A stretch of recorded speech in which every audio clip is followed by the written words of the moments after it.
First thing I want to say is when I was in your position, I was highly conflicted. I didn't know really what I wanted to do. I started out in business administration at Drexel. They called it commerce and engineering. I went to Temple and became a political science major, which has since been dropped as a major option at Temple and I think a lot of other schools, because it's one of those things, what do you do with it when you're finished? But I was conflicted. Part of me wanted to be in business, and part of me wanted to be in government. And looking back on that, why was I conflicted? I think, well, number one, it was my personality. What was I made of? Didn't have a whole lot of confidence, I don't think. I was afraid of business, to be quite frank about it. I was afraid that I might not be able to compete. I was afraid that it was cutthroat.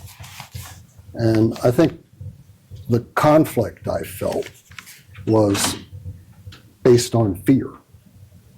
And I suspect, knowing what I know now, maybe the conflict isn't the same for you, but probably the one thing we all share is the fear.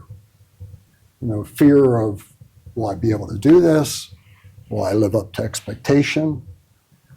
Is business, and I'm going to assume that all of you are headed toward business careers, are you a little bit afraid of that? Are you a little unsure? And I'd say without a doubt, you probably are. And what happened? Well, I was in business, I was in political science, and then I decided I'd go get an MBA at the Wharton School. I came out, and guess what I did? I took a job in government, which is, I was conflicted. Now, why did I do that? Oh, it's a long time ago. My class as an undergraduate was 1967. I started my career in 1969. So I've spanned a number of years, and I've seen a number of changes. But what happened was, I went into, Nelson Rockefeller was the governor at the time.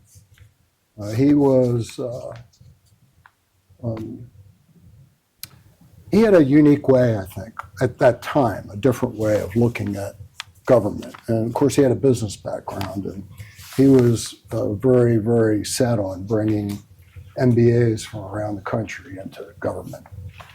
I think the program failed. I was one of about 50. And I might also add that I had a moral commitment. I was a Fellows Fellow. And part of that commitment said that I would spend a year in government service. Any level, local, state, not-for-profit, something having to do with government. And so I fulfilled that. I did my year, and I left. And guess what? Business. We were talking about the career, where you start, what happens. Before I arrived, I was working for a firm by the name of Hayden Stone at the time. Within 2 years, they were out of business. And the program I was hired to be part of was shut down by the New York Stock Exchange around the time I arrived. And so I had nothing to do. The arrangement was I would, stick it out and do what I could. And one thing led to another. That worked out. About a year and a half later, they went bankrupt. The headline in the Institutional Investor read, I was with a very big firm. Hayden Stone's not a firm you would know today, but the firm that acquired us was Kogan, Berlin, Weil, and Levitt. The headline on the Institutional Investor was, "The Guppy Swallows the Whale."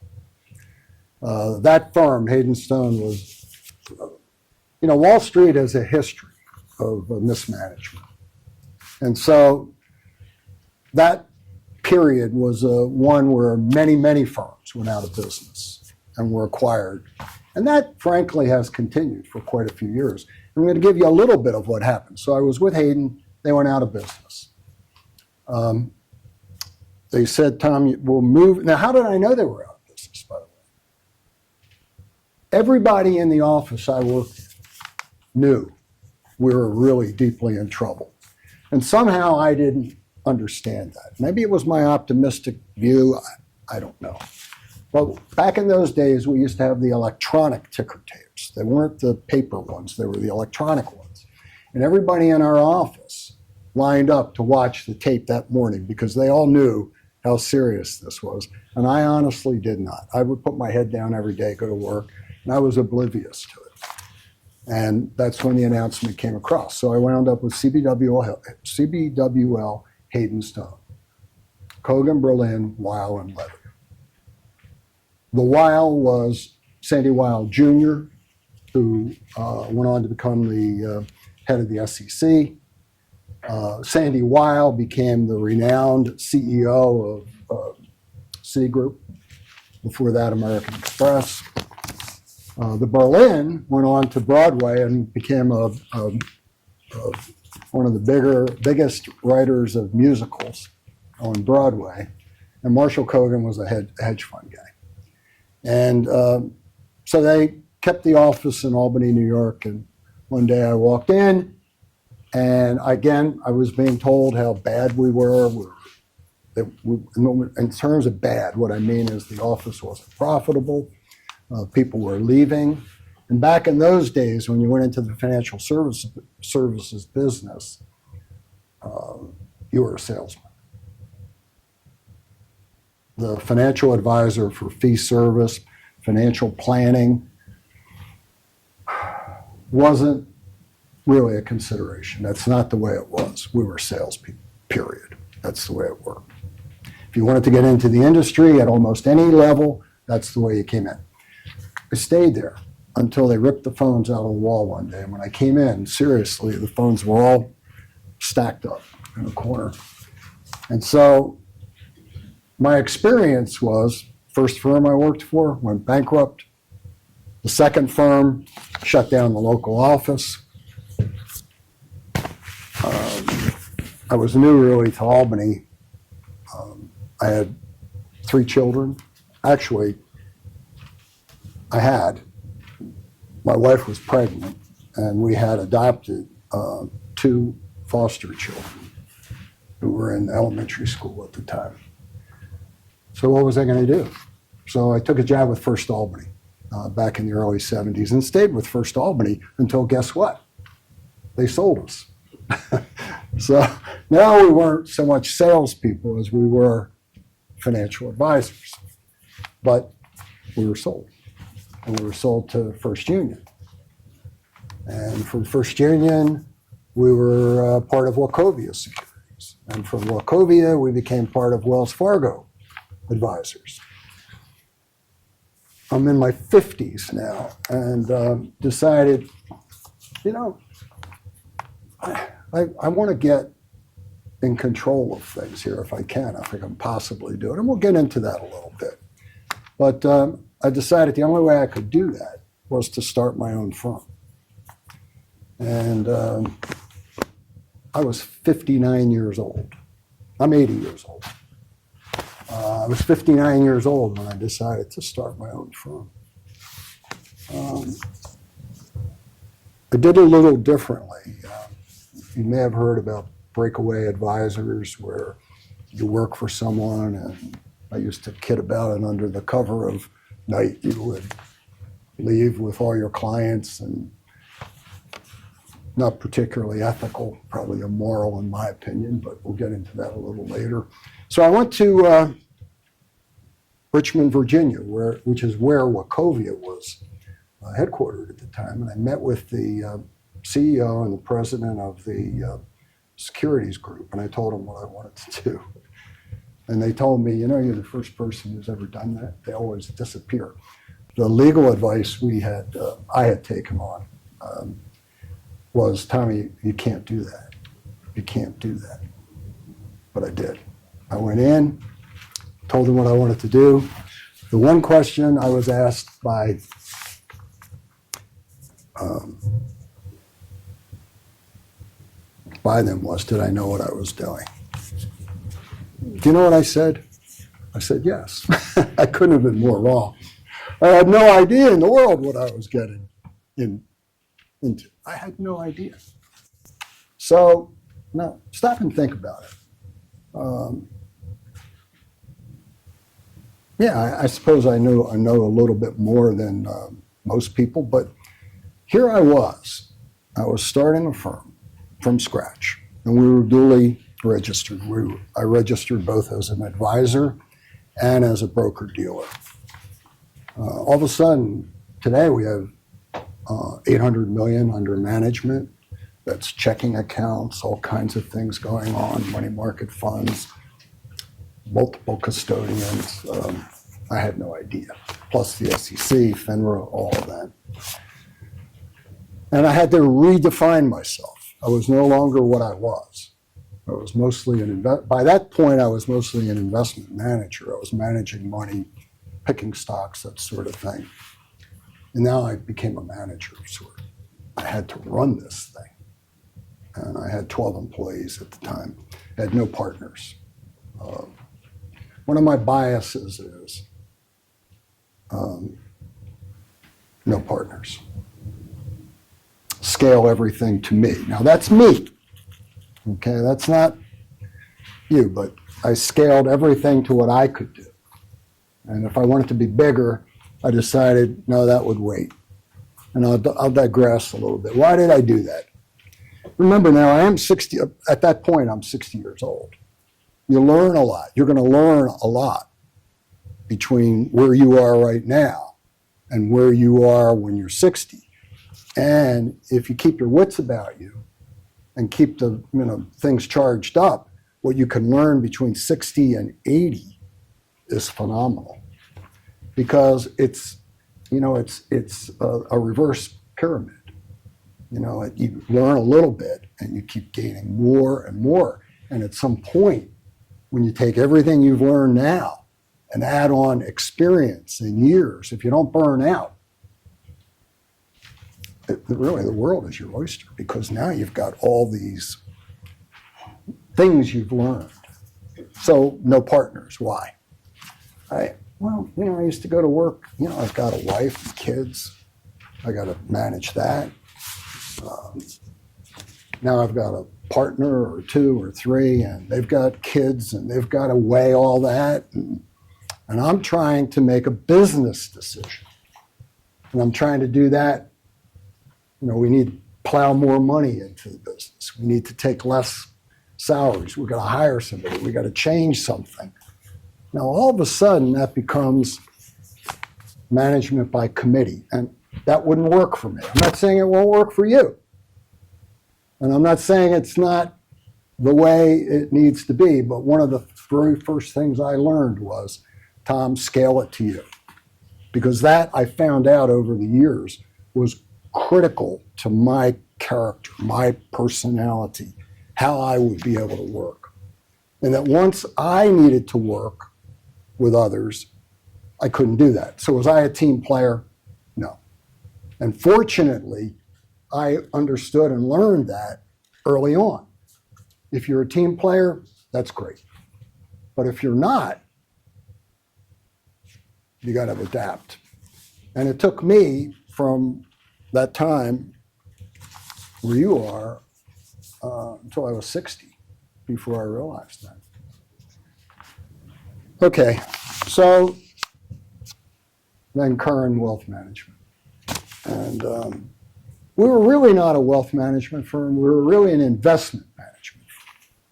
Because my background was, at that point, I had evolved, morphed into an investment manager.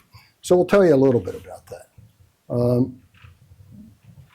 Curran Wealth Management, Investment Management, is ranked in the top 10 by Lipper for large cap core growth. And we have been for the last 10 years. And that's a rolling 10-year thing. If you go back 20 years, we'll be in the top 10.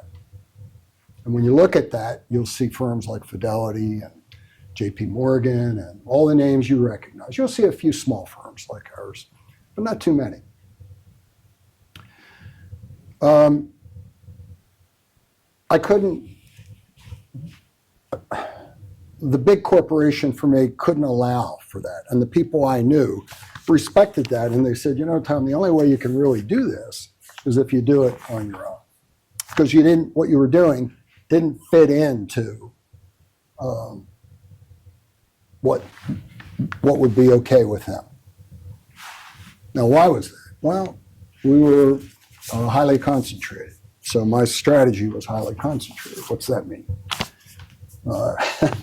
Back in those days, in the early days, it was really concentrated, 10 stocks. Today, we hold about 24. So we're still highly concentrated. From a statistical point of view, from that perspective, in order to be broadly diversified, you need a minimum of 18 stocks.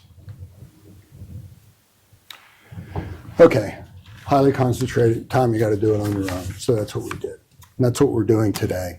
Our mid cap is still is in the Lipper top 10. Our SMID, combination of small and mid cap, is PS Informa, puts us in that group.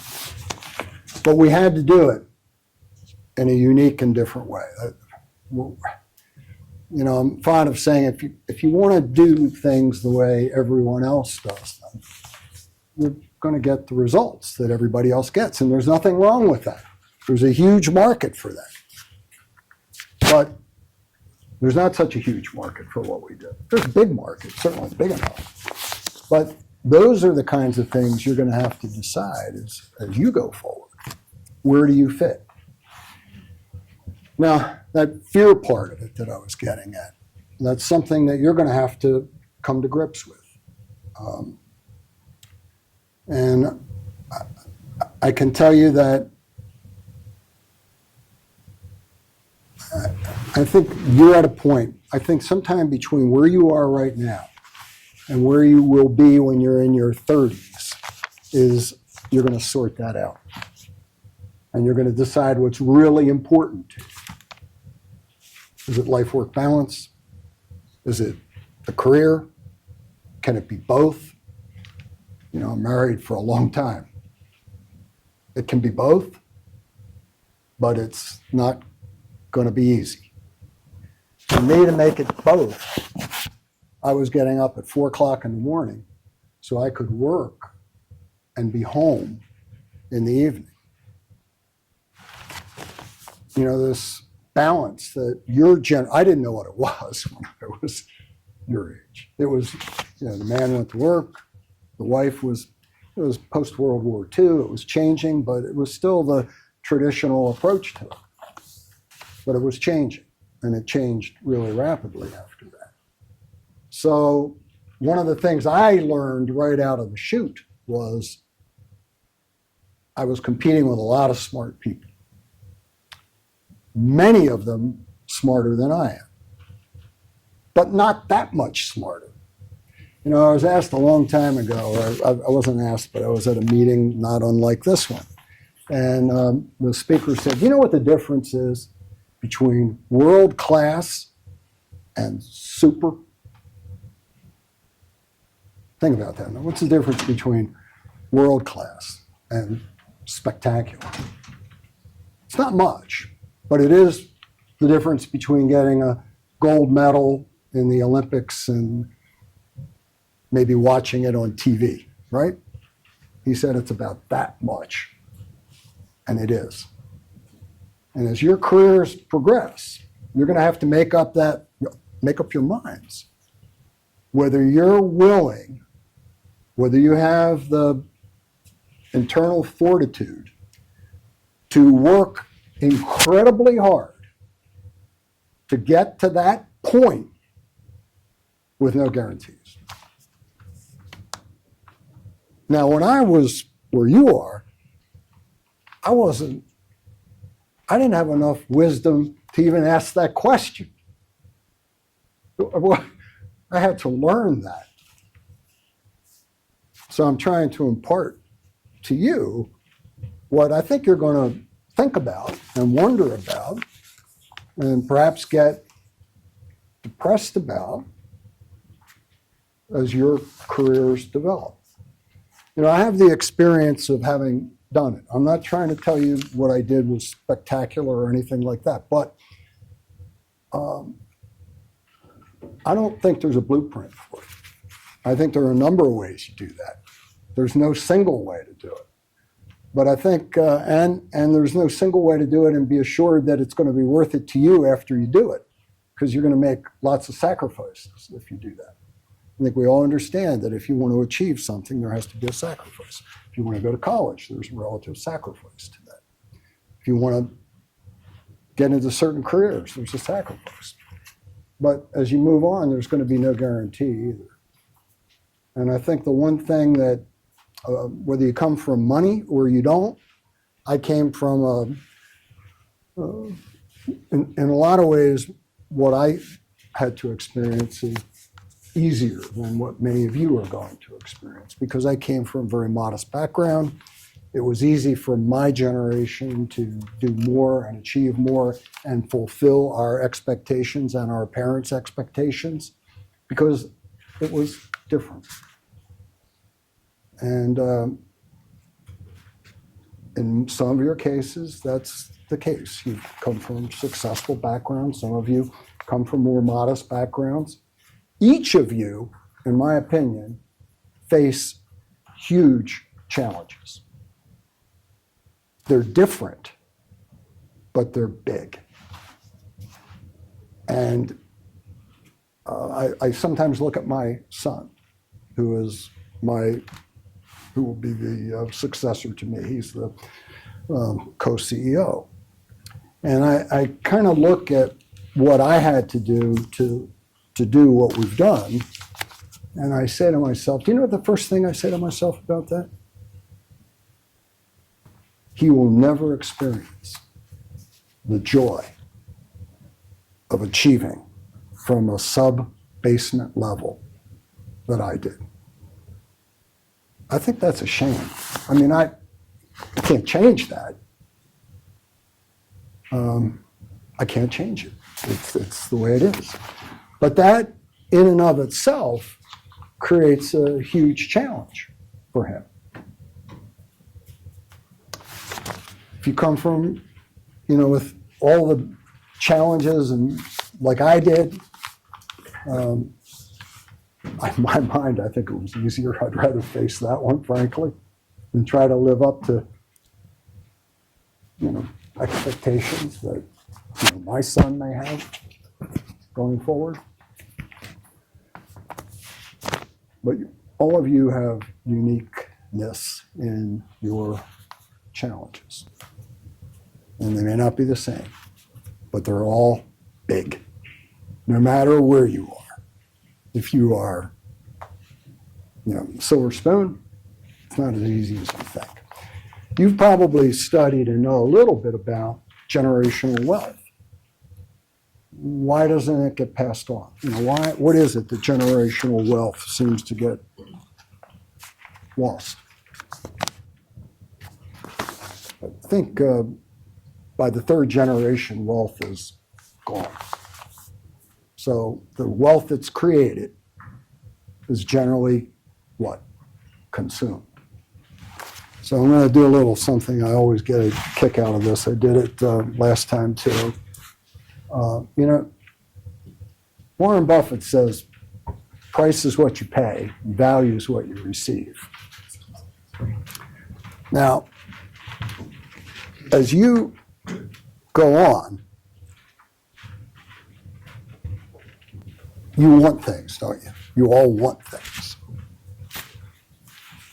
And so let me show you. Now, you probably say, well, what do I pay for things? Well, you can only spend $1 one time. And I like to recite this for you. If you took a penny in 1776 and invested it at 1 or 2%, a money market rate of return, it would be basically worth what it is at a penny. It doesn't grow very much. But if you take the penny and grow it at 10%, it's worth $114 million. So nothing is too small. So This Brooks Brothers suit, I paid $10 for it in a thrift store. Price is what you pay, value is what you receive. The shoes, I probably paid before I understood price is what you pay, value is what you receive. In today's market, I may have paid $1,000 for those shoes. I would never do that again because price is what you pay, value is what you receive. And then thinking back to that penny analogy, what is it that we don't understand about that? We understand it, but what we can't tolerate is the time it takes. So we all live in a period where we want something. You probably want a car, you want your first apartment, you want your first house, you want all those things. And we call that consumption. So here you are, you're in the front of your career, you want something. And you can probably, the car or whatever, I did too. But the sooner and faster that you can understand the power of compounding, that's why I tell you that penny story, the more likely you are to get the work-life balance that I think we all want, whether we talk about it or not. We all want it. And what do we need in order to get that? We need money, don't we? Security. We need to be able to know that things are safe and secure. How do you do that? Do you get it by consuming? Or do you get it by investing? Notice I didn't say save it. You can save all you want. But one of the things we have to understand is that if you save, and we have the long-term rate of inflation is between 3.25% and 3.5%, depending on how far back you want to go. But I did it from when I was born in 1945 because I thought maybe the long-term rate of inflation was maybe lower. Certainly it has been in the last, up until the 2 or 3 years ago, it was much lower, 1-2%. But it turned out it was about the average, about 3.5% from the time I was born in 1945. So now stop and think about this. If you're going to save your money, safe and secure to security, how are you going to offset the 3.5%? How do you do that? So how would you feel if, what's a lot of money? I mean, let's just say that 200,000 would be a lot of money. And it probably is. It's a lot of money. Certainly, I think would be a lot of money for you. And you put it in something paying 2 or 3%. Now you're retired at 65, guess what? You know, obviously, you've got less money, less purchasing power than you did when you started.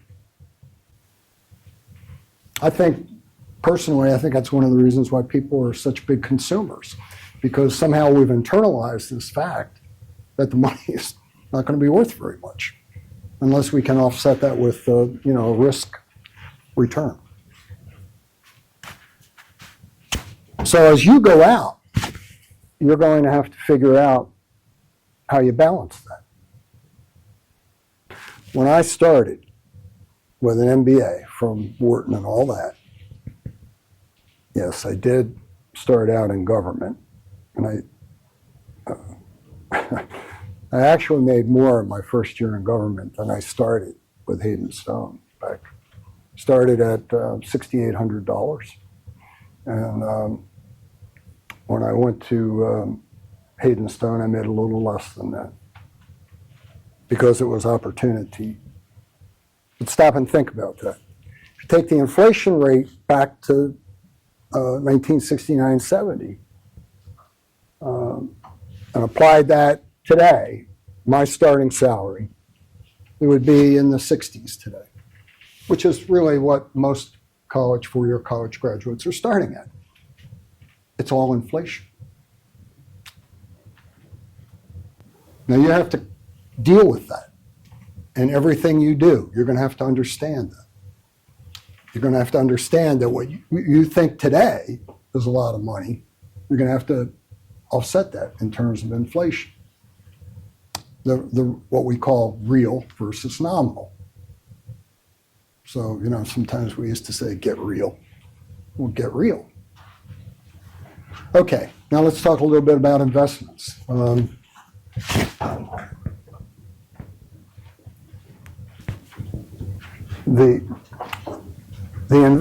way we invest is different, okay? When we look at an investing, we say, number one, what's sustainable? Are we going to buy something because it has a great product? Are we going to buy something because there's an event going on within the company and their earnings are going to be up by 20% over the next year or two? There's an investment psychology that you can get into that. That's a way to make money. And what I decided back in the 90s was, I don't really think I want to do that anymore. Now, in my mind, I used to say, I can remember thinking about this all the time. If you buy something here, believing that it will go here and only go right back down to that, it seems to me there's a greater fool theory in all of that. Why would I want to do something like that?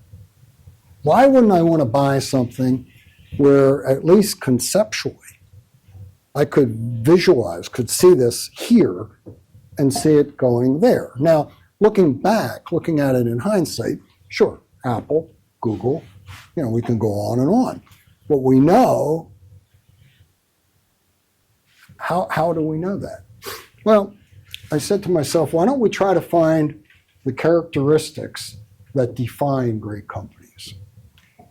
And rather than try to buy anything, why not just identify those key characteristics within a company that seems to be common? So we did. That's what I did. And I can tell you it happened in the mid-90s. Now, I'd been investing for a long time, trying to find out what I could really build on, get traction with. So one of the things I found out, and we back-tested to do this, so we would take companies today, randomly go back and identify companies that had those characteristics today, and then buy them. And then what would they be worth today? And we did it. We did a number of those. And what we found was that in every single case, they all outperformed with no changes over a 10-year period. I said, wow. Now, when we looked at that universe of possibilities, what we found was the universe back in those days that we were working with was about 5,000 companies. Today it would be more than that. These were publicly traded. How many met that criteria that we were using, which I haven't told you yet? But do you know how many met that criteria? About 350. And I said, wow, isn't this real? I mean, this is long. Artificial intelligence could probably say that faster and do it faster.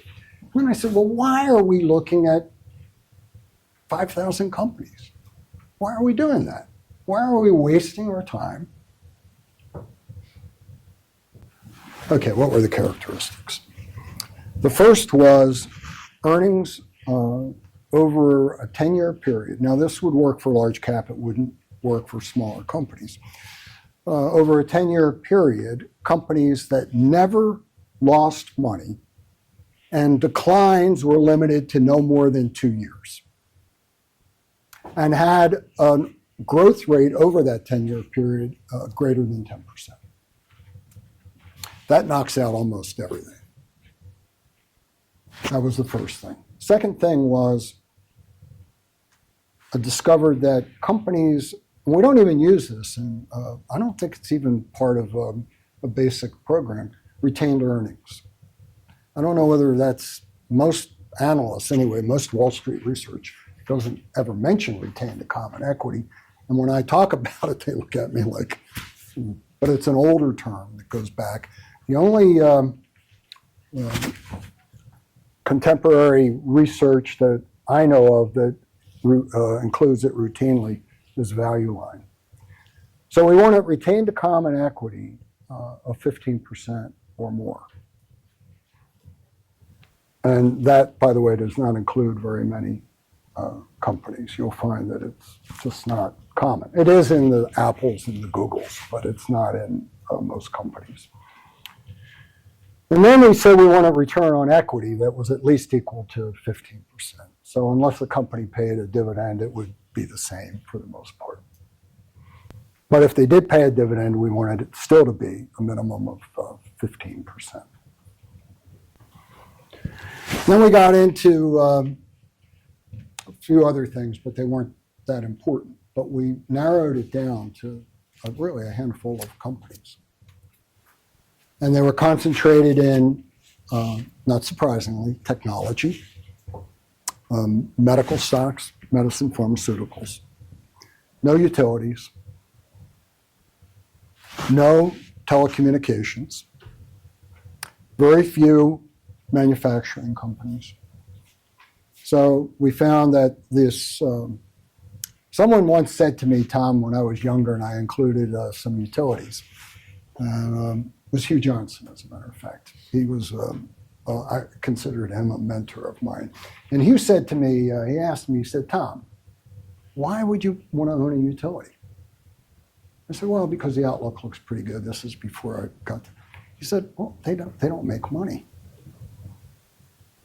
And I was startled, maybe the same way you are right now. But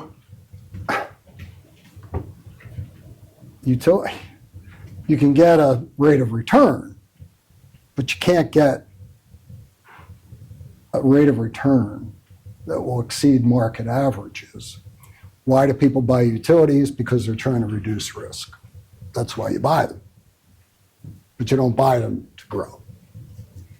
I mean, again, if you stop and think about it, if there are regulatory restrictions on how much a company can earn on its capital, I want it to own. Now, I'm not trying to say that's not the right way to do it. It is, it depends on your objective.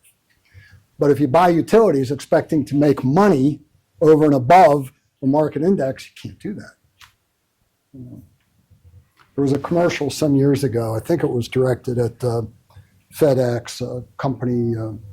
They show a couple of men, women going into a sales boardroom type thing, and the person would say, we're going to do this, we're going to do that, we're going to get your products this way, delivered that way. And they leave the room, and the young guy who's training asked his boss, how are we going to do that? Well, it's kind of like, you can do what you want, but when it comes to stocks, you can't make something more than it is. So, and certainly the retained common equity is close to zero because utilities pay out all their earnings basically in dividends. So at any rate, that's what we focused. And that's what basically resulted in why we're, hopefully we'll stay in the Lipper top 10, but that's how we got there. Now, what happens when you buy smaller companies? I would liken them to you. And we don't have 10-year histories, do we? So I do compare frequently companies to people. So if you were investing in a person, let's say 50 years of age or longer, you've got a long history to look at, don't you? You can see the warts, the pimples, the success. Most importantly, you can see what happens when they fail. Because the question isn't if you fail, the question is when you fail. And the real test in your lives is going to come when you fail, not when you succeed. I can honestly tell you I learned very little when I succeed.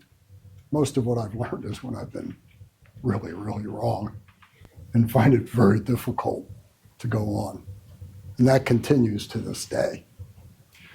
Okay, when you buy a small company now, it would be like looking out at a group of high achievers and me trying to determine which of you is going to go on and be successful. It won't be all of you. Sad but true, isn't it? There will be some of you. Most of you are going to fall somewhere, in the middle, the bell curve. So when we try to do what we do with larger companies, we were kind of guessing.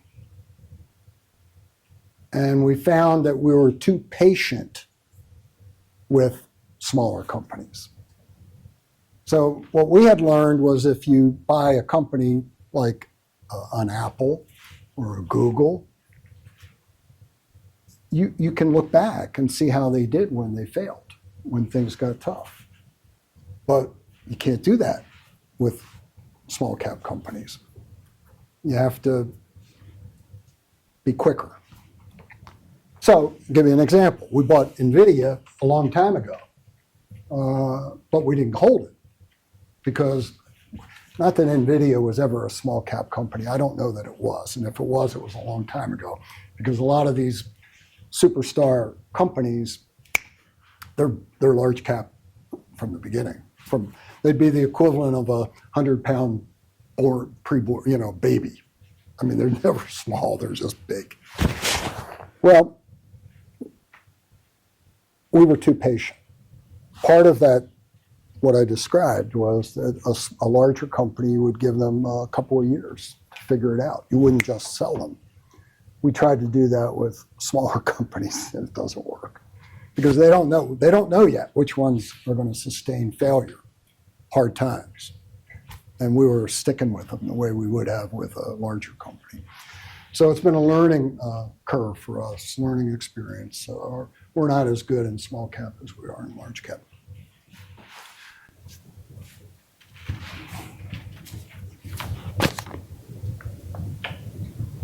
No, I wanted to talk about stress. This is something I've picked up from working with younger people. And stress has always been a part of life, always been part of life. But I think, and I don't know why, it's a bigger part of your lives than it was when I was like you. I felt it, but I think in your lives it's a bigger portion of what you're dealing with.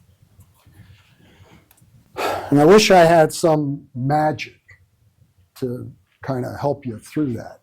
I don't. Obviously, I don't. But it's my belief, my understanding from working with people that it's a big part of what you're dealing with, bigger than what I dealt with and your parents probably dealt with. I don't know, what I can say to you that will help you, except that I know that it's broadly based. It's not unique to any one individual here.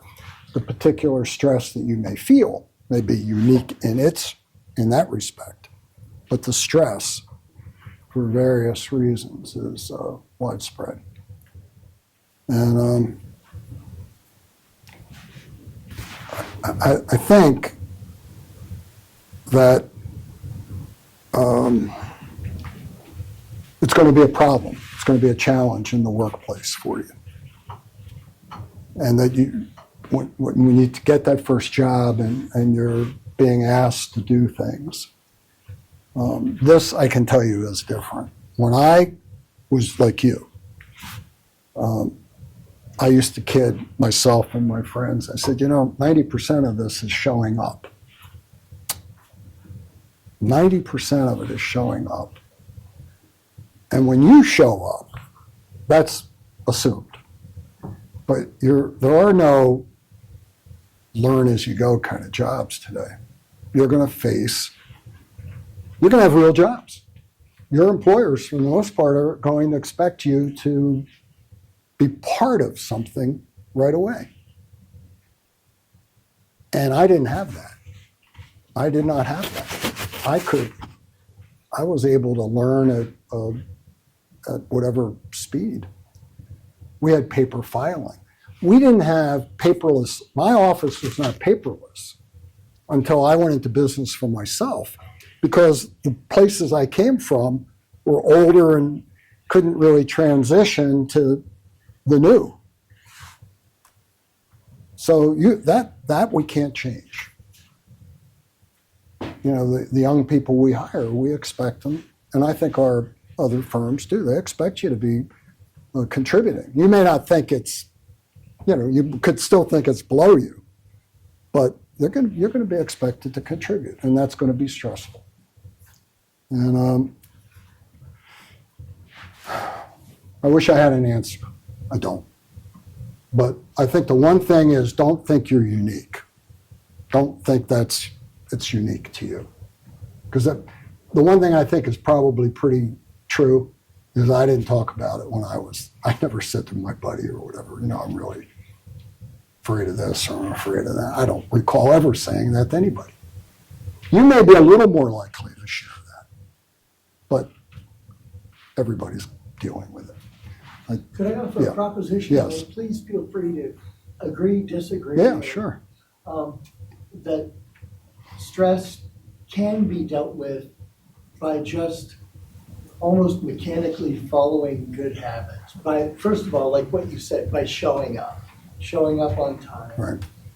you know, getting your sleep, getting your exercise, eating well, that kind of thing, that just it kind of positions one as best as possible Right. under the stressful circumstance, being a cheerful team member, et cetera. So anyway, I just wanted to offer that as Yeah, I a agree. constructive. I mean, I do agree. I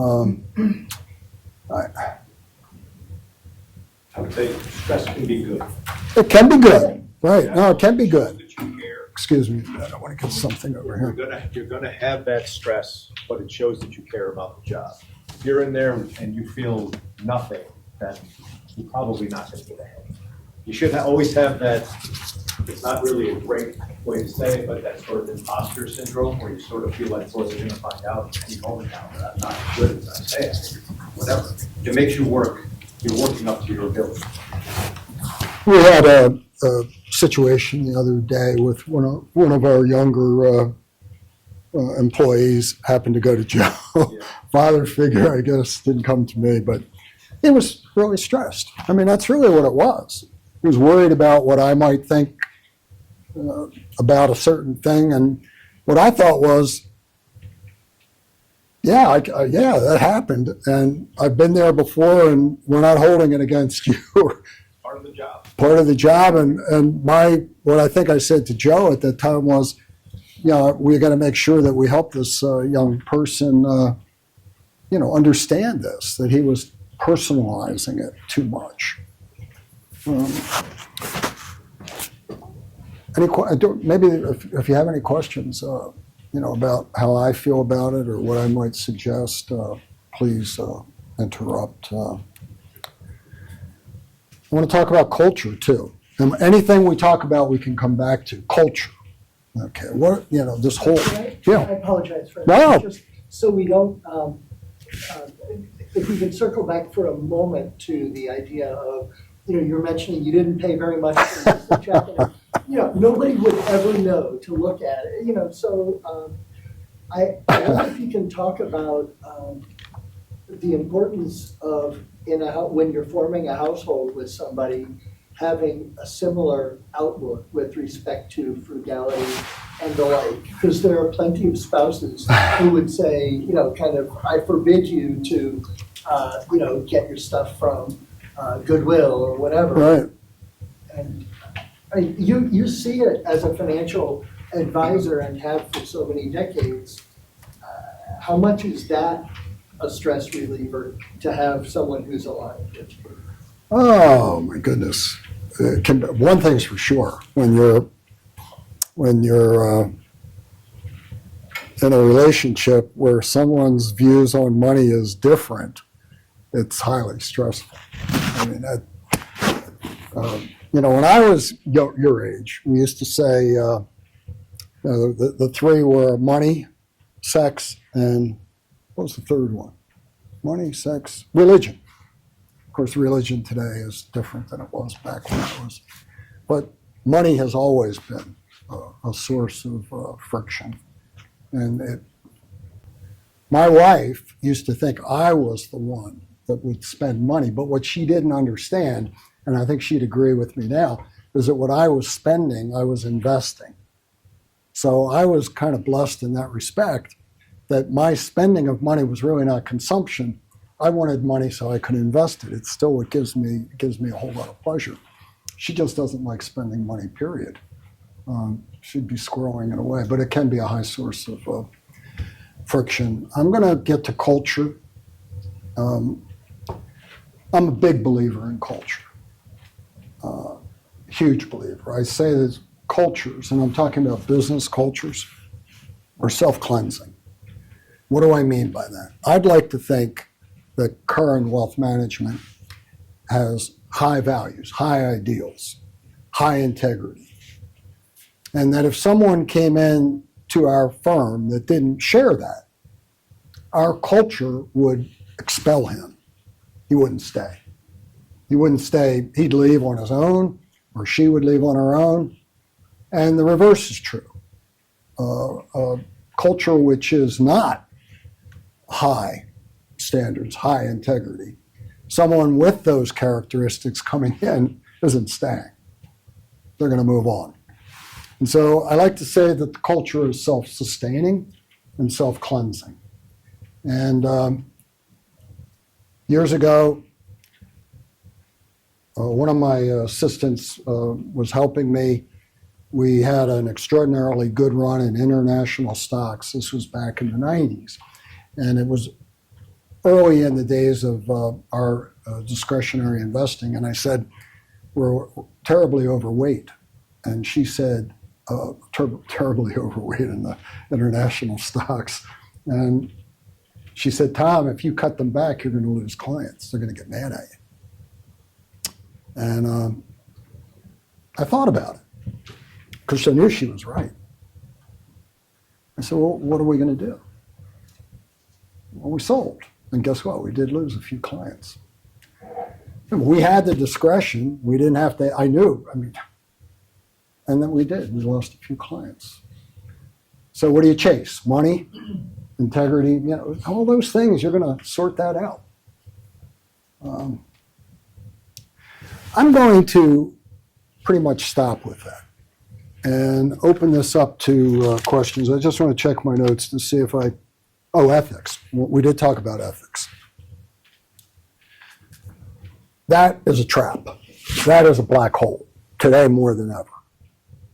We've got ESG investing, environmental, social governance, and that's become a real boiling point. And let me give you one example. To define this term, ethics, this integrity, whatever you want to call it, it's highly opinionated. So I like to look at a company the way I look at people.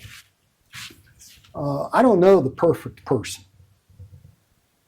And so if I were evaluated on my strengths, I would look one way. But if I were evaluated on everything, I'd have some weaknesses.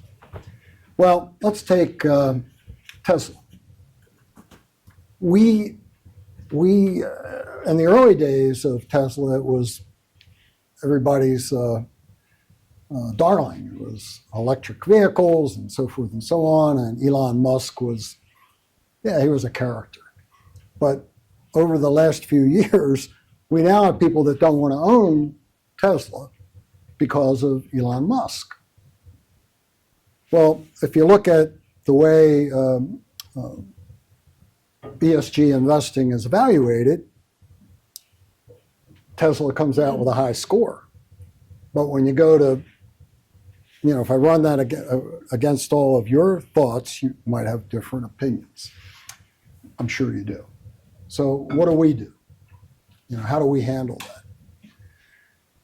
As an investment manager, and we do, I consider my firm to be an investment manager, and we're also wealth managers. That is, we deal with the public. We have clients who we invest the money for. As an investment person, I have no social screen. I have no screen whatsoever. I'm only looking for those characteristics that we talked about. High return on equity, retained to common, sustainable earnings, all that. That's what I look for. And I apply no screen to that. None. On the wealth management side, somebody doesn't want to own something, that's fine. When I started, the social screen was no tobacco, no defense. That was pretty much it. No tobacco, no defense. Now it runs the gamut. Some people don't want to own Facebook. Some people don't want to own Tesla. A lot of people don't want to own munitions. They don't. It goes on and on and on. And when I thought about this, and I wanted to talk about ethics, the whole question of ethics is getting to be a whole lot more complicated, because what I tried to say here is that when I was starting out, in terms of this investing, it was no tobacco and no defense stocks. If that's what that they were the hot buttons. Now there's no, goes off in every direction. So from an investment management point of view, I just look for companies that I think can go up in value. From an investor point of view, absolutely. Pick and choose. Maybe that's a coward's way out. Maybe it is. But what I find is that it's getting increasingly difficult to go through all this. And what I'd say to all of you is that the reason I started my own firm is because I found over the years this whole issue of ethics was getting in my way, it was getting in employers' way, and the answers aren't as simple as we might think they are. It's a defense, maybe it's a coward's way out. Now, questions? You briefly mentioned AI would be able to do a little bit, obviously a little bit of a cookie cutter question, yeah. But what I'm really interested in knowing is, one, if your thoughts, interactions with AI, but more importantly, how would you compare it to some earlier transitions in your career? You mentioned you went from paperless to paper, right, to computers. So I'm curious, compare and contrast the value out of AI to other experiences you've had, or maybe earlier in your career. Well, I was introduced to a computer for the first time when I was 45 years old. It was put on my desk. Back in those days, we had dot matrix printers, and they'd clank, and you'd got a printout that was, all that's gone. But that's when I was introduced to, the new age of technology. Okay, AI. I will guarantee you probably all know more about AI than I do.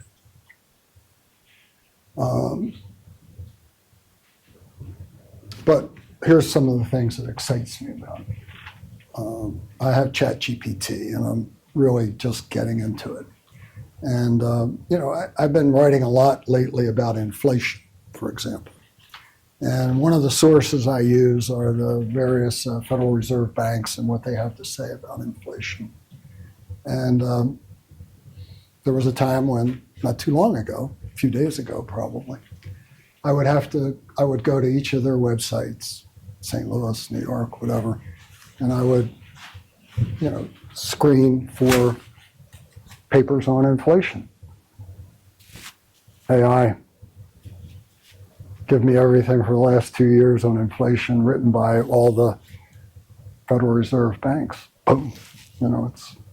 If you don't ask the question right the first time, you might have to go back and ask it again and maybe even again. So to answer your question, it's going to have a huge impact on your careers. Huge impact on your careers. And I happened to be thinking about that this morning. I mentioned it in a meeting that we had on Friday mornings, and I said, that research that would have needed to have taken place, how many jobs might that have been? Hours that can now be done in seconds. I don't know. It's scary. But I think for you, you'll be able to embrace it and see it at its really infancy. Because if you mentioned AI in Wall Street 3-4 years ago, it was known, that would be a term that was known to some. But now it's known to everyone. And so you're going to deal with that. So if you are writing, if you're analyzing deep data, just stop and think about what that can do for you. It'll open up all kinds of opportunities. One of the things that always impressed me is it almost seems archaic to me now, talking about Googling something. Why would anyone Google something? I mean, let's stop and think about it. You got to go through all the ads. You got to fill it. Sponsored, the hit thing, the get to the top of the list. Why would anyone do that? I challenge you. Why would any of you do that now? You don't have to. My impression, because I was late to technology, and the only reason why I've probably done as much as I have is because I go to work every day. If I were even much younger and I didn't have to, I probably wouldn't. Most of life is what we do what we have to. We don't really do what we want. It's going to be very impactful. And I think you're going to get to that, if you haven't already. Why would you Google anything? I don't know. That's a question I'm asking you. I don't know. I mean, I'm still Googling, but each time I do, I say, this is a waste of time. And if you're not using AI that way, now what's helping us is that when I have an Apple, so Safari and the others, first thing they're showing now is the AI answer. But it's a very simple, limited answer. If you actually get into the heavier duty AI, it might take the thing 2 minutes to give you the answer you want if it's a detailed query. So I'd like to test drive this with you, please. One thing that we've emphasized to students is that skills, the development and honing of basic skills will still be needed. So communication skills, economic reasoning skills, statistical reasoning, teamwork.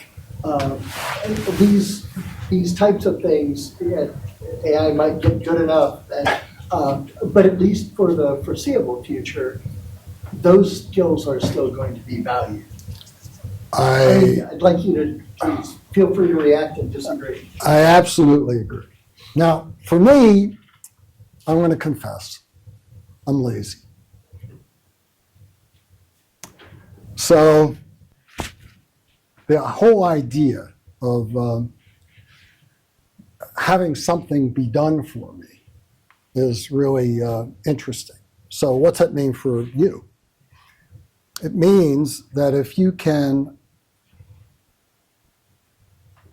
take something and push on it and not be satisfied and always looking for a better way to do things, a faster way to do things, I think you'll do really, really well. But if you look at careers, Easy Pass put a lot of toll collectors out of business. When I started out, there was a mailroom. Your experience with mailrooms is older movies. A lot of that, billing, everything that's being done with really machine learning. You want to be able to take that to a higher level. I think one of the things that has been a problem for me, but also probably a benefit, is that I'm never satisfied. It's just part of my DNA that I'm just never satisfied. I'm not looking for a perfect solution. I've used that 80% rule. When I get 80% of something done, I'm ready. I'm moving on. I'm not 100%, everything's in order. 80% is good enough, and I want to move on. My people who work with me, Joe might agree or not, but I'm never satisfied. So it's hard for me then to give somebody an attaboy, great, because it's my personality to be already moving on. AI will allow for that, not in a depersonalized way, I hope, but you need to embrace it. I can speak to it from a compliance side a little bit. Yeah. There is right and wrong. There are morals. There's information floating around out there that if we're going to use AI to that extent, it needs to be siloed information. We've got all kinds of private information, and social security numbers, and everybody's birthdays, and someone floating around up there and sharing it with all these different AIs. People need to manage that. There's always going to be places for people to handle AI in business. And then all those other factors, like Tom was talking about how he invests. That's a secret sauce. AI doesn't know Tom's secret sauce. It can try to figure out its own thing, but it's not going to know what Tom's is.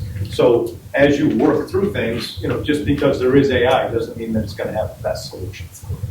And you're going to be needed. People are needed. Right, the AI response is going to be, papers and study. It's not going to. There's nothing unique, proprietary about that. I mean, that's a machine answer. It becomes obvious to everyone pretty quickly, and that'll become increasingly obvious as AI is used to get behind AI-inspired work. But here's one of the things that has always bothered me, the discipline I need. How am I going to find? Right now, the way I used to do it is I subscribe to all the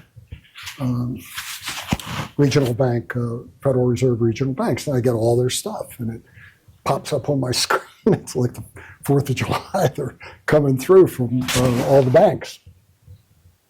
Obviously, AI can filter through that very quickly, so I don't have to do that anymore. But the real question is, what do I do with that? What do I do with it? How, in whatever positions and whatever career you pursue, what will you be able to do with that information to add value? Because we're going to be able to add value at a higher and higher level. And you're in a position where you can do that. Any other questions? Yeah. At first, I know you said you were kind of questioning if business was for you, like in college.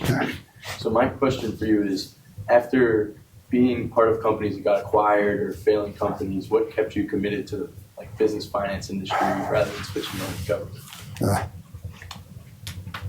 After a while, I get used to it. So it's just part of the terrain, the environment.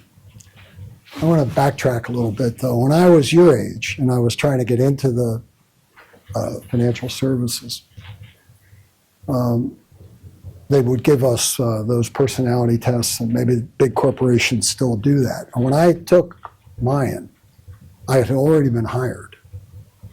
And the person in HR that met with me after I took the test said, you're exactly what we're not looking for. But I had already been hired. He said, your personality is suited to be in social work, the ministry, and so forth and so on. And that's what was drawn. That was this conflict. I was drawn to that. But there was a kind of another side to me that was kind of, wanted to kind of push forward, and an impatience that only the years of work and experience have allowed me to understand. I had no sense of that then. So I don't really know the answer, but sometimes I kiddingly say this, that if the wrong person, forgive me, came into my life, I could have been a minister or a social worker. And the reason I say that, the wrong, is that I don't think I could have done that. One of the reasons I was told, based on that test, is that I was not a very good rule follower, and that following the rules, particularly in bureaucratic corporate America, is important. Sometimes we apply that to government, but I think it's equally applicable to corporate America too, especially the big ones. But I hope that answers that question. Yeah. I was curious about how you sort of divide your time today between portfolio management and maybe possibly fundraising or running the company. Yeah. Well, first of all, I have to cut back on the hours I work. It comes with time.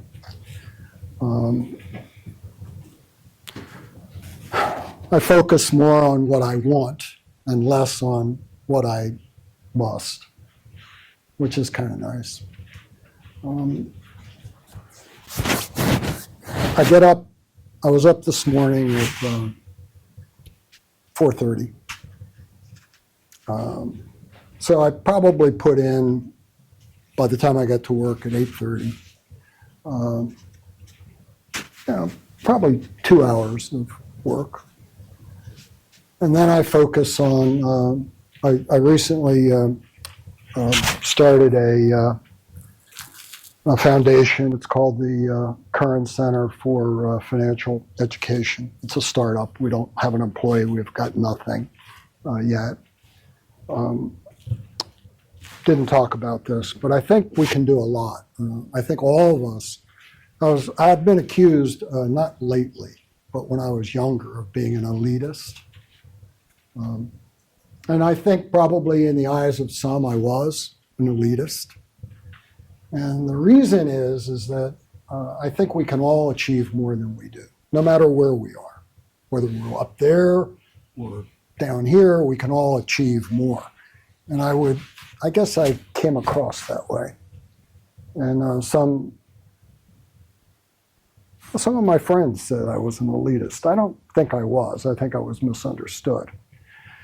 I have a real estate company. I don't talk a lot about it. I don't even think Joe knows that I have $30 million under development right now as a side show. I have a little leasing company.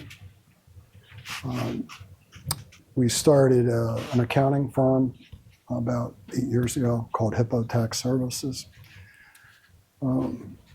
The answer to your question is, I think personally I may be the most disorganized person on the face of the earth, but I have people who keep me very organized.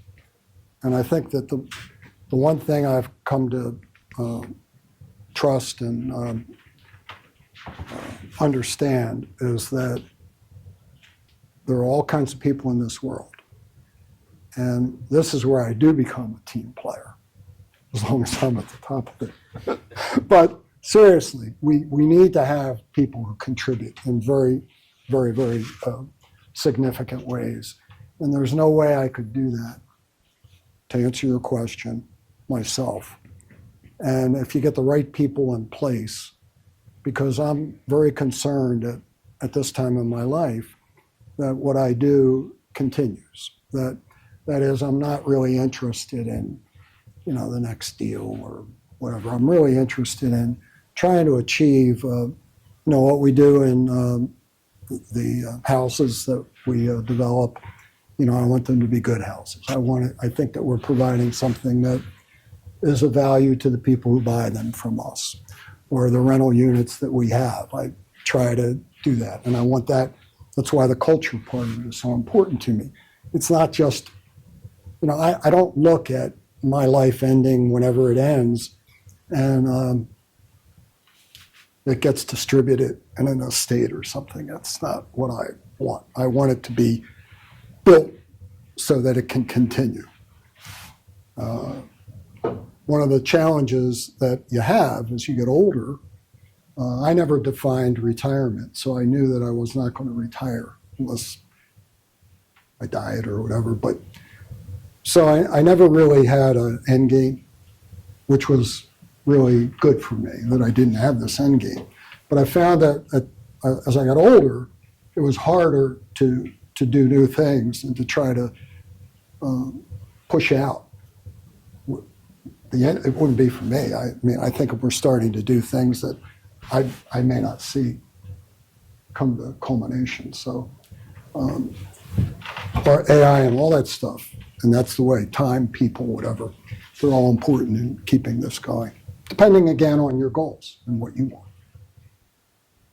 Would you please address a little bit more the impetus to give back? I mean, you're such an expert on wealth building, and that's what your firm has been about all this time.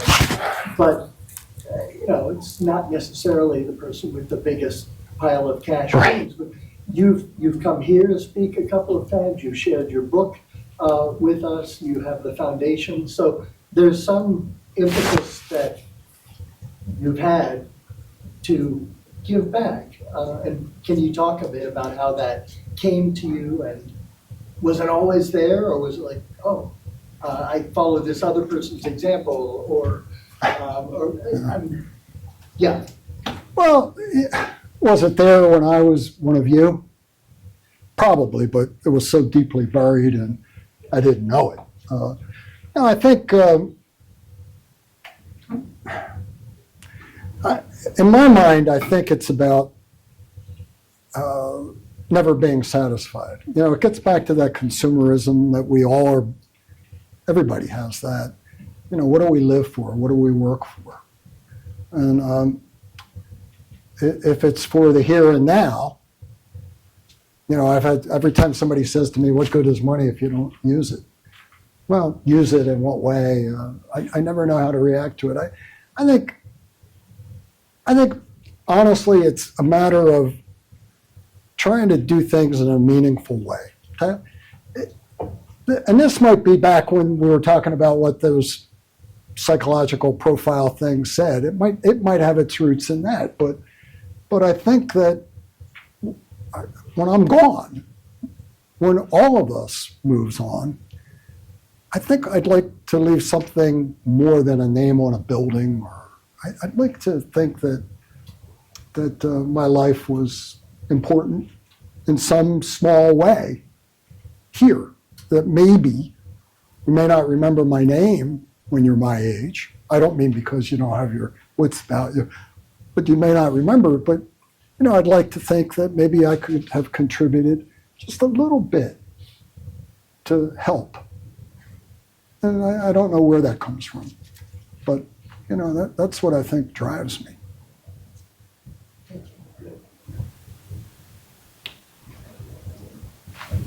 Yeah. You briefly mentioned that you're co-CEO with your son. So I'm just curious, like the first layer of that, just being co-CEO, the dynamics of that, but then, one layer above that with your son. It's the most, yeah, right. I want to tell you that bringing a son or a daughter into a business is the most difficult thing I ever did in my life. It is really, really tough. Because number one, you've got the father-child relationship, which is, that's the relationship.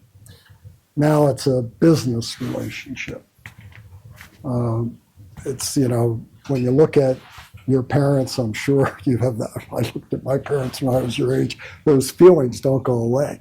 How do you kind of get beyond that so that you respect that person and need them, knowing they will never be you and I will never be them? That is really, really tough. I've given it a lot of thought. And I wouldn't want to be him. Seriously. I wouldn't want to be him. I wouldn't want to be in that position. Following. We talk about it. As I've built the businesses, it was block by block. I know where they are. And now it's not here. It's up here somewhere, and it's more complex. I wouldn't wish that on anyone in this room, really. It's a tough one. And I tell him, by the way, you're going to do what you want to do. I try to make that clear, but it's a tough one. You were going to say, Joe? No, this now sounds like you're second guessing your decision. No, I'm not second. No. Well, there are certain decisions you make you always second guess it. I mean, there are certain decisions that you can never be 100% sure of. One of the reasons, do you know why most businesses are sold or acquired, merged? Now, I don't know that this is true, and it might just be a simple Google thing, but it's because there's a lack of confidence in what's behind the management of a given company. And that's a big driver of mergers and acquisitions, sales. Because you know that it's not going to be the same. It's going to be different. And then you get into the question of, will it work? And frequently that would be the opposite of maybe a decision I would have made or somebody else would have made. It's tough. It's a tough one. But life does go on. Thank you for this very, please, go ahead. Oh, I'm sorry. I just want to say I really enjoyed everything that you said today about value. Taught us that, price is what you pay, value is what you get. Also, as a businessman, hearing about how in your additional lines of work, like with the housing, how you actually wanted to provide value to the people that are buying the homes. So this kind of leads into my question. You said one of your characteristics that you like is when retained earnings is more than 15%, and you also like return on equity to be at least 15%. Can you just speak a little bit about the significance of that number? Why would it not be like 10%, 10% of the balance sheet, something like that? Significant. Well, okay. Why? Do you know what a company would, if you visualize this, I'm a company, and whatever I invest in, whatever it is I do, I earn 20% on my equity capital. And let's say over here, there's another company and they earn 7% on their equity. This company that I describe myself to be, that would be a growth company. And typically then that we reinvest and we grow and we're the Apples and the Googles of the world. Over here, it might be Hershey or Campbell's and what do? They pay a dividend. So most of what they earn, they'll pay out a big percentage of that. Why? Because the return on equity is a lot lower. Now, when that return on equity gets closer and closer to zero, it becomes an obvious problem because you can't pay a dividend either. But I like companies that can reinvest in themselves and get a high rate of return. Now, can companies do that forever and ever? No, they can't. So let's take the Xeroxes and Eastman Kodaks, which would have been the names when I was where you are now. They're both out of business. A great growth stock during my early career was Walmart. Now, Walmart's still a great company and still, I wouldn't call it a growth stock, but it's still a grower. Well, the difference in time is that return on equity gets smaller and smaller. And when you were probably very young, the names were Intel, Cisco, and their growth rates, they couldn't continue to grow. Cisco, these great growth companies continued to grow at 25 or 30%, they wouldn't be 10% of the S&P 500, they'd be the S&P 500. So you can't do it forever. But that's what is important to me as an investor. And investors who are more interested in dividends and yield wouldn't find what I do very appealing. But when companies change as they mature and they can't get a return on their investment, they usually buy back their stock and or pay dividends. That's not to say that growth companies don't buy back their stock. They do. But I'm a big believer in the compound rate of returns and the rule of 72. You want to always keep that in your mind. If you're getting a 10% return, you're doubling your money every 7 years. Divide the rate of return into 72. That'll tell you how long it takes. If you're getting 1%, it'll take 72 years. That's me. It may not be you though, Rachel. You might have a different view.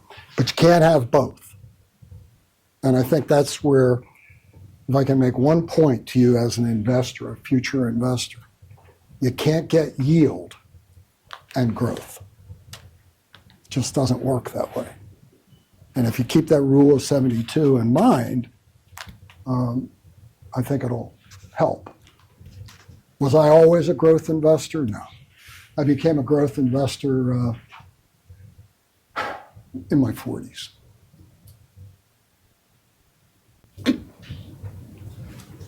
I was risk averse. And I still am. But if you know what you're doing, and I think that's confidence, that doesn't mean that you're cavalier and overly self-confident either. But if you know what you're doing, I'll share with you, one thing. Spotify. You all know what that is. I know what it is, but that's growth stock. You call it a high-risk growth stock. The only thing I don't like about it is it has a little bit more debt than I would like. One of the things I didn't mention to you is we have a 30% cap on debt. I don't like debt that's more than 30% of the balance sheet. That's a big one. I forgot to mention that to you. But at any rate, companies like Spotify are, I'm not saying it's can't miss. I'm not. But that's certainly a company that, it's too, by the way, it's too, in my mind, speculative for our large cap growth stock portfolio. But when you look at Spotify and the way they're growing, it's where Google and Apple were Microsoft 20 years ago. Okay. Yeah. So we sent out a couple of blasts of late regarding real estate market Yeah. stocks. Talk a little bit about investments in real estate versus investments in stock. Okay.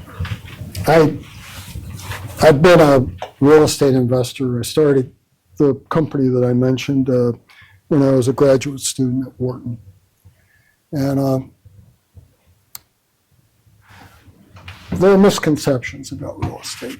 People seem to think it grows at a much faster rate than it does. The historical rate of return in residential real estate is somewhere in nominal terms between 3 and 5%. Adjusted for inflation, somewhere between 0 and 3%. How do people make money in real estate? Their residences. Well, I've done this with myself. I've done it with relatives, friends. When I look at what they paid for something, forget improvements and all the rest of it, and do an actual return on investment, it comes out to 3 or 4 or 5%. If you take your parents and what they paid, or just things, people think it grows at more than that. Most people think it grows at 10. It doesn't grow at 10. If you break it down, if you look at the Schiller Index, which is part of S&P, the Schiller Index that comes out once a month, and they break the real estate market, the national market, they break it down to what we would call, let's say, the Miamis, the San Diegos, the hottest markets. It's about 1 point better in those markets. So as you look at real estate, look at the numbers. That's where artificial intelligence can help a lot. You don't need to do a calculation. You don't have to get your calculator out. You don't have to figure any of that out. Just ask AI, what the long-term rate of return on real estate is, and it'll tell you. And that's gross. When being in the investment business, people don't like paying 1%. The costs of real estate are a whole lot more than that. But remember, the house is shelter. It is where you live. And again, I think I'd ask you all to consider, when is it shelter and providing utility, and when is it providing more than that, which is clearly an expense? So I have a house. My wife and I have done a pretty good job of downsizing. So we have by today's standards, a fairly small house. It has 3 bedrooms. We use 1 bedroom. So if you kind of break this down into a utilitarian, price is what you pay, value is what you receive, how much value, what is there really value for me when I have bedrooms that need to be heated, cleaned? Now you want to create a little, want to scratch a nerve for a lot of people. You don't have to dig very deep to scratch that one. So, but at any rate, keep in mind the rate of return. Thanks for asking, Joe. 3 to 5, real, nominal, 0 to 3, 0 to 2, whatever, in real terms. Well, Tom, thank you so much. This was really valuable. I particularly appreciate your very candid responses to all of our questions, including the one about having a family member as co-CEO. I mean, I think in the history of the School of Business, nobody asked a question like that. Well, I'm glad you asked it. Right. That doesn't mean I don't love my son. I do. No. I just wouldn't want to be him. That's all. But you're welcome back anytime. Thank you so much. Oh, thank you. Thank you for having me.